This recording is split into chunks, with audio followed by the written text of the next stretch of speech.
Hope you guys have been enjoying the last 2 months as much as you can. I know it's been a little bit weird, but we do have this awesome new tournament coming up. And just like I did with my previous videos, I wanted to make a predictions video. This time I wanted to do it a little bit different. Instead of figuring everything out beforehand, I wanted to try doing it live. This way we can go through everything together and you can kind of understand my live thought process as I go through each pool play match and also the bracket teams, which I have right here. I made a mock bracket just like last time, and I made it all purple because I don't know, I feel like KC gives that purple vibe. That might be just me. But yeah, without further ado, let's start with the pools. So the first thing you might notice about these groups is that there's some information that you probably wouldn't expect to be there. What I mean is the open bracket teams, as well as this 9th NA spot was filled in by yours truly. For the most part, these are kind of a guess. I looked at the pro point standings and I figured these teams are most likely to land in these spots. And Luminosity, if you guys are unaware, is actually that incognito team. All team rosters I'll have listed in the description below too if you want to check that out. I think for the first time ever in a very long time, these pools for the most part are pretty well balanced. I think maybe with the exception of pool B, it's a little bit stacked, but still, like, even then I would say pool B is the most predictable pool. Starting with pool A though, I think Cloud9 is an obvious shoo-in for first, so I'm gonna set them at 4-0. Yeah, just no questions about that. But I do think it's interesting when you have not only XSET and Ascend, but also if Complexity ends up being here. Complexity is an entirely different team. There is a world out there where Complexity gets second in this group, and that's no exaggeration. These guys have really just improved a ton ever since they picked up Monster. But obviously, like, the first thing that I noticed is the rematch from Raleigh. Like, that was the awesome Game 5 match we had of XSET and Ascend. Ascend has been looking as good as ever. They are the #1 European team who's actually been in the States for about a week now practicing against NA teams, so they're actually getting really quality practice in. Right now, I just see Ascend on a different level. In terms of XSET versus Complexity, honestly, I'm gonna say Complexity here. I think Complexity, again, they've been looking really good with just that one player swap. So I'm going to have them getting third in this group. And XSET and the Chiefs, I will have XSET winning that match. Sorry to A and Z right there. So for Pool B, a lot of people call this group the group of death. And it really is when you look at the teams in this group. But what I will say is that even though there's a lot of stacked teams in this group, I honestly think it's the most easily predictable one. Just now, the order that these teams are in right now, I honestly see as the most likely outcome for this group. You have OpTic, who is coming in as easily the second or first best team next to Cloud9. And FaZe, you know, there's always that potential for the upset there, but OpTic has just been really looking on another level. And with Na'Vi and Fnatic, they also have the chance of upsetting against FaZe here, but really FaZe should be solidified as that second spot. So really, in this exact order, I see this pool playing out.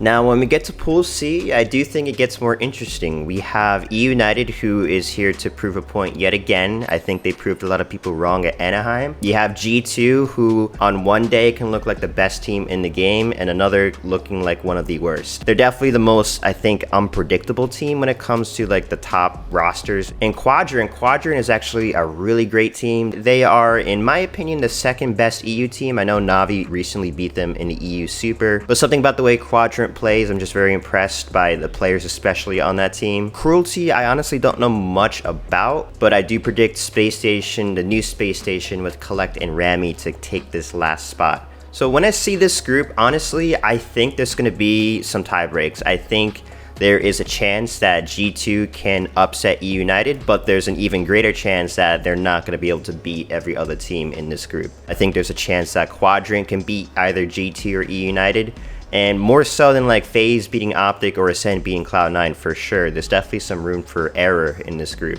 This might not make any sense, but I'm going to have G2 upsetting eUnited, but they will fall short to both Quadrant and Space Station. Quadrant lose to eUnited, and Space Station, they will beat Cruelty and G2, also putting them at 2-2. And unfortunately, Cruelty I'm having at 0-4. Bit of a wacky scoreline, but in the end, I think this outcome is most likely. Alright, so for Pool D is another fun one in my opinion. One thing I've noticed about Pioneers especially is that they always perform super well at the very beginning of tournaments, and for some reason when they get to Championship Sunday, kind of tapers off. But they've been looking better and better, honestly, with each and every event. But so has Sentinels. You know, Sentinels, they were nearly in the finals of that FaZe competition just the other week. Even though regardless, I do think there's a world out there where Pioneers can get first in this group. I wouldn't see that as too much of a surprise, honestly. They got first last time. They beat eUnited at Anaheim. With Knights and Luminosity, I do find pretty interesting to see how they will perform, especially Knights. Knights being the #1 Latin American team coming into this event. In the end, I think although Pioneers does have a shot at getting first, I'm still going to have Sentinels coming in at 4-0. Pioneers are very strong, 3-1.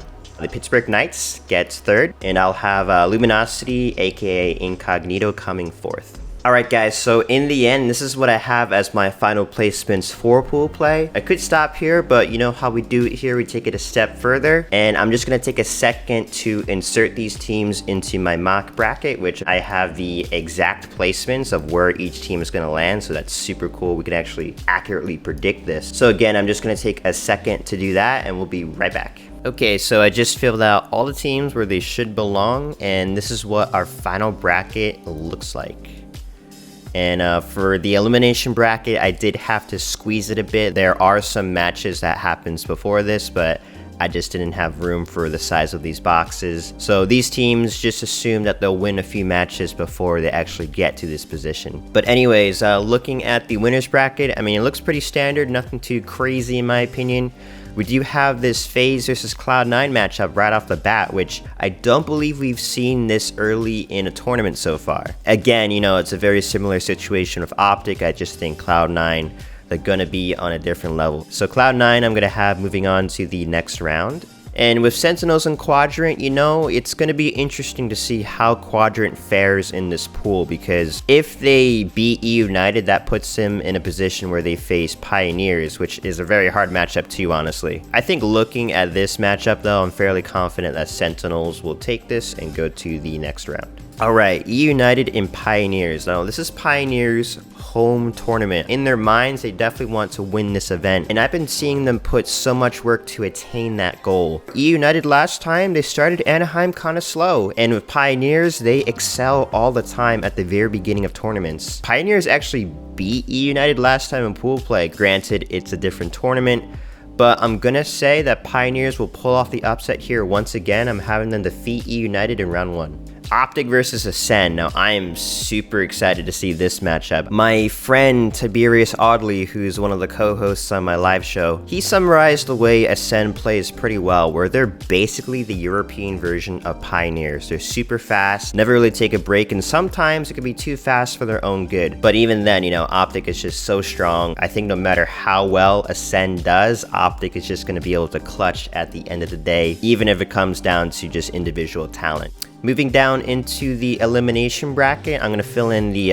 losers from this match right after this. Of course, again, these are after a few matches has happened. We have G2 versus Luminosity, which again, I'm curious to see how Incognito does this event. They might not even make it into pool play. I do have them making that last spot, but I do have faith in their ability to perform. Still though, G2 is a very tough matchup for them. I think there is a chance if G2's kind of off, but G2 has not looked off late in tournament for a while. In fact, last time they got top 6, I definitely underrated them.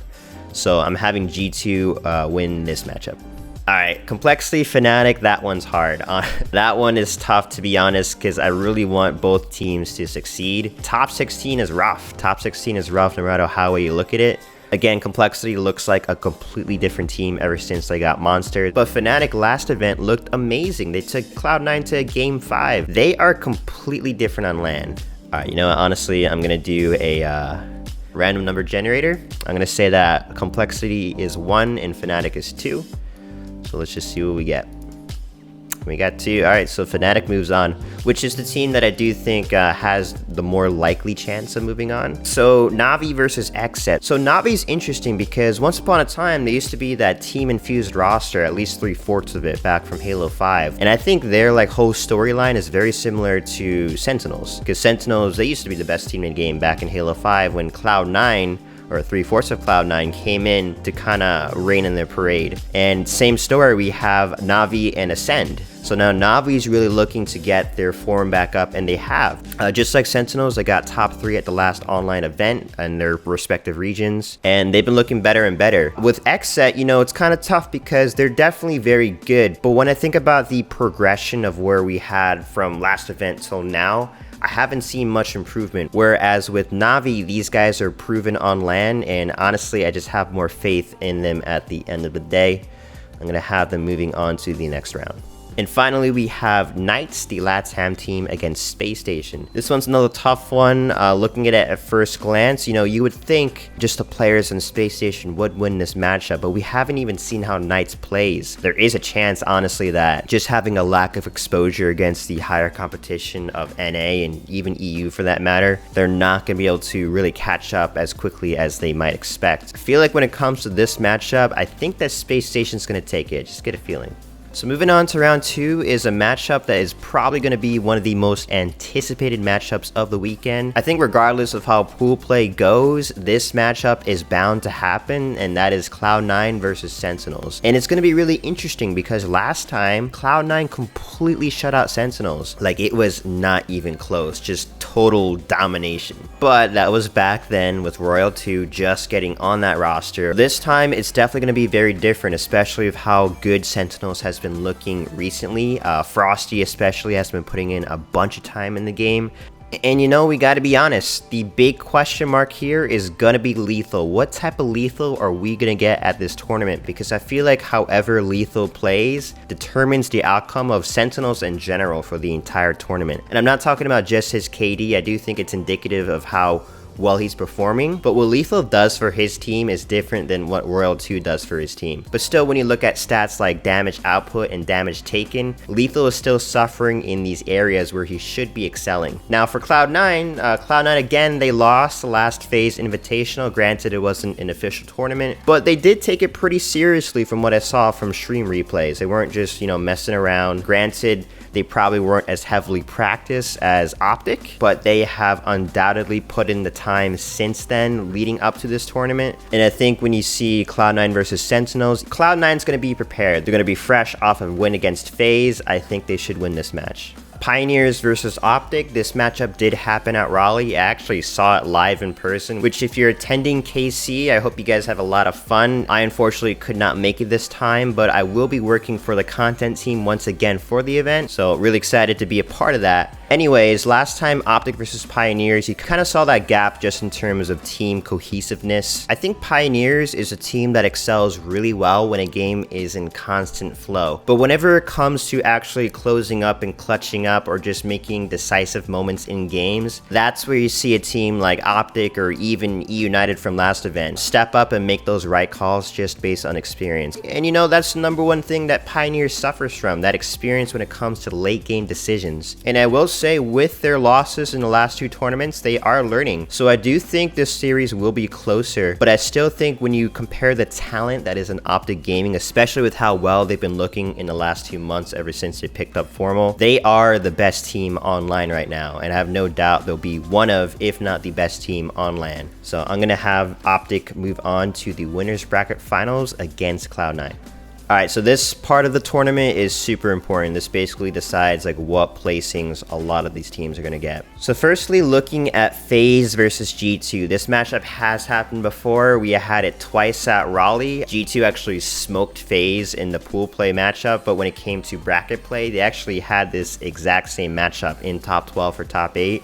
Where FaZe, I believe, yeah, they won it 3-2. And it's tough because, you know, G2 looks so good at the last event. FaZe never had that opportunity to face them, so we don't know how that matchup would have went. But, you know, betting now and just me being a FaZe fan, no bias involved, but maybe a little bit, I do think FaZe will take this match. So I'm going to have FaZe move into at least top 8. Now with Quadrant versus Fnatic, this is another matchup where I can see either team winning. Just based on what I've seen and just what I have faith in personally, I have a lot of expectations for Quadrant coming into this event. I know Fnatic looked stellar at last event, but it's really hard to replicate that success 2 times in a row. So again, I think any team could win, but I just have a feeling that Quadrant will be able to take this matchup. All right, eUnited versus Na'Vi. Now Na'Vi always seems to get really bad matchups, especially in pool play. They had a rough pool just in terms of what they were served there. But eUnited versus Na'Vi, I think this is going to be the beginning of an eUnited run. I think they'll kind of get a reality check from the Pioneers matchup, and this is kind of going to be the start of a fire for this team. So love the guys on Na'Vi, but I'm going to have them move on, and I just realized I'm missing a space here. I'm going to put that. Can't believe I didn't see that.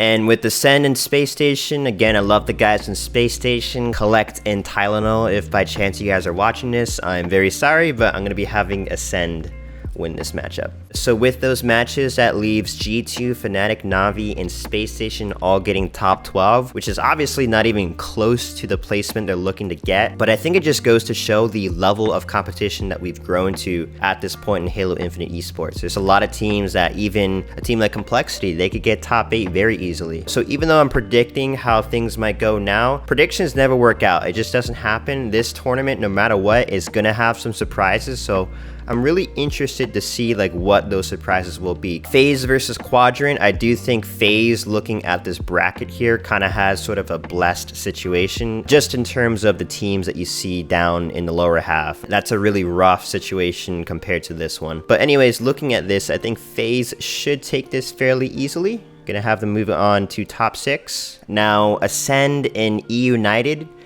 That one is rough. It really is. I think no matter how this situation plays out, there's going to be some teams that definitely underplace right here. One thing I told myself before this bracket even started is that I'm not going to underrate eUnited, especially after I did it 2 times in the last 2 tournaments. I think regardless of how they've been playing online, when it comes to LAN, this team is different. They just are. So although on paper it looks like Ascend is favored in this matchup, I'm going to say that momentum from that Na'Vi matchup is going to propel eUnited to make a run right here. And personally, it just wouldn't set well with me putting eUnited at top 8, given that they've gotten top 2 and top 3 when nobody thought they could at the last 2 events. So I feel bad for Ascend with them getting top 8. I did kind of predict loosely that they'll be getting top 6 this event, but you know, just the way the bracket played out, it didn't really favor that outcome. So Pioneers versus FaZe. This is going to be the beginning of Championship Sunday, and like I said last time, for some reason Pioneers, they perform so well when it comes to days 1 and 2 of an event, but they just fall flat on Championship Sunday. One thing I will say is that Pioneers has looked a lot improved since Anaheim, whereas FaZe, I can't say the same. Before going to Anaheim, I had FaZe as the 2nd best team behind Cloud9, and it really did look like that. And ever since we had that 2-month gap, I don't think this team is as heavily motivated as they were beforehand. And you know what? As much as I like FaZe, I'm gonna call it. I'm gonna say that Pioneers will pull off the upset, and for the first time, they're gonna break into the top 4. Which again, like, it hurts for me seeing FaZe top 6. But Pioneers, you know, I'm gonna give them their props. I heavily underrated them back at Anaheim. I had them getting top 12, and they've been looking better and better. Sentinels eUnited. All right, so this is a rematch. This is a rematch back from Anaheim, which was a super interesting series. It wasn't a game 5, it was a game 4 victory for eUnited, and I was super surprised, especially by RyaNoob and Spartan's performance. And Spartan, personally, I think is shaping up to be easily a top 5 player in this game. He's been looking so on point, easily one of the best slayers in the game. And Sentinels, no matter how you look at it, this match is going to be super intense. I think it will go to a game 5 this time, and I might have some people mad at me here, but I'm going to say that eUnited will still win once again. It does seem like a curveball just in terms of recent placements, but I have faith in eUnited. I'm not going to undermine them again. I'm having them move into the top 4. Alright, so moving back into the winners bracket, we have what I consider to be the best best 2 teams in the game right now. To be honest, just making broad predictions, I think that there is a list of teams below the top 2 that can get top 3. I truly think that both Cloud9 and OpTic are on a different level than everyone else. And really, when I look at the rosters and just their potential, I think a lot of these teams could go on a run to get top 3. So it really depends on how the tournament's going to play out. But in terms of the juggernauts for the tournament, it's really these 2. And it's so interesting because OpTic looks so good at the FaZe Invitational. It wasn't even close. They lost 1 map the entire tournament. Now, 2 things to consider. 1, Cloud9 was definitely not as practiced. They are a team notorious for not taking online practice very seriously, and they really only grind and figure stuff out when it comes to that small gap right before the tournament. And second point, the majority of OpTic have been playing in Dallas together, which is definitely an advantage when you think of the differences in online play. I think it's anyone's game, but I'm gonna have Cloud9 move into that grand finals. I think it's just super hard to bet against their LAN performances so far. And who knows, it could change this tournament. OpTic could very well win this matchup. Alright, top 4. This is where we get to the super intense part of the tournament. Pioneers and eUnited. I did have this matchup happen in the winner's bracket before, where I did have Pioneers pull that early upset, which again, you know, I do think is a likely trait just in terms of this team's history. I think they'll pull an incredible feat against FaZe, but I think just with the experience of this team, it's going to be really hard to keep that momentum going. Whereas eUnited, with the run I'm having them go on, I think they'll be able to take this match just based on experience. OpTic versus eUnited should be another good matchup. eUnited will put up a fight, but I just see OpTic getting back to that grand finals with Cloud9. OpTic again are just one of the juggernauts of the tournament. I do expect them to be in the grand finals with Cloud9 regardless of any bracket. Personally, I think for the good of Halo esports in general, OpTic winning here would be great. I think it would be a really hype moment. Twitter would just go crazy. But if I were to bet on a single team to win this tournament, I am sorry OpTic fans, but I gotta go with Cloud9. But anyways, that about does it for this video. I hope you guys enjoyed my predictions. If you guys want to see me answer some more questions regarding KC, I did do another collaboration with the Halo YouTuber Proto Halo. I'm actually in the same video with both Onset and Gaskin, which is super cool, where I answer some deeper questions regarding KC. So if you're curious to see that, I'll have that linked in the description below. Regardless, even looking at the bracket, I did have my top 3 teams as Cloud9, OpTic, and eUnited. And again, that's just me personally. I'm sure you have a different lineup, but regardless of anything, I really do hope that KC ends up being the most unpredictable, craziest tournament we've had so far. With that said, I will catch you guys next time.